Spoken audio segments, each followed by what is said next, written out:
Heinrich-Böll-Stiftung Prague presents a series of videos with leading representatives of the Czech non-profit sector on the watershed events of the year 1989 and other developments in Czech society. Šimon Pánek, director of the NGO People in Need. As time has passed, I have viewed the events of the year 1989 much more critically. At the time, I thought we were making a revolution, that we were the movers of history. Today I see that the fall of communism was already in process and was unavoidable. It was part of a historical change that started with Gorbachev's rise to power and was strengthened by the Solidarity movement, by the changes in Hungary, and by the fall of the Berlin Wall. In Czechoslovakia, it was sort of an attractive happening in which we could all participate, and I have nothing but wonderful memories of it.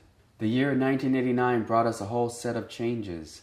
Changes in the organization of the state and the economic system, the opening of the borders, the introduction of the democratic principles of political competition and the separation of powers.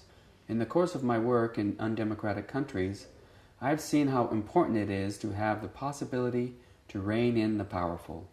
That was an enormous step forward for this country. To, co jsme tehdy nevěděli, že vůbec existuje občanská společnost, jaké má místo. In those days we knew nothing about civil society, what its role is, what its philosophical basis is, what charities are, the role of foundations, clubs, local associations, movements, independent journalists, intellectuals who influence what happens in society. There we have also made enormous forward strides. Today Czech civil society exists, and it irritates many politicians because it has positioned itself between the politicians, the political parties, and the individuals.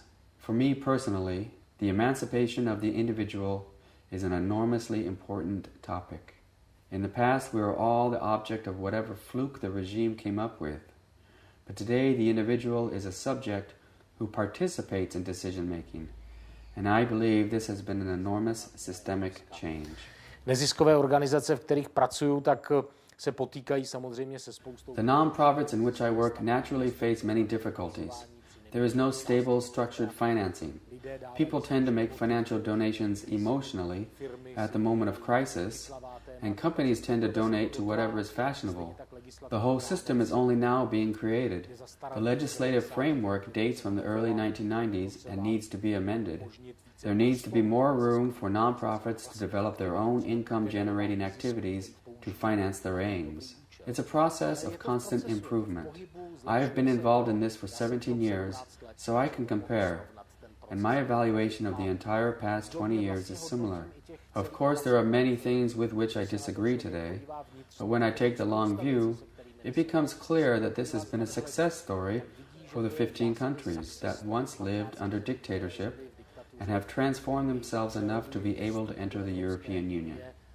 They are all more or less functional democracies that are creating a space for movement, growth, and the development of the societies into ones that will be even more normal.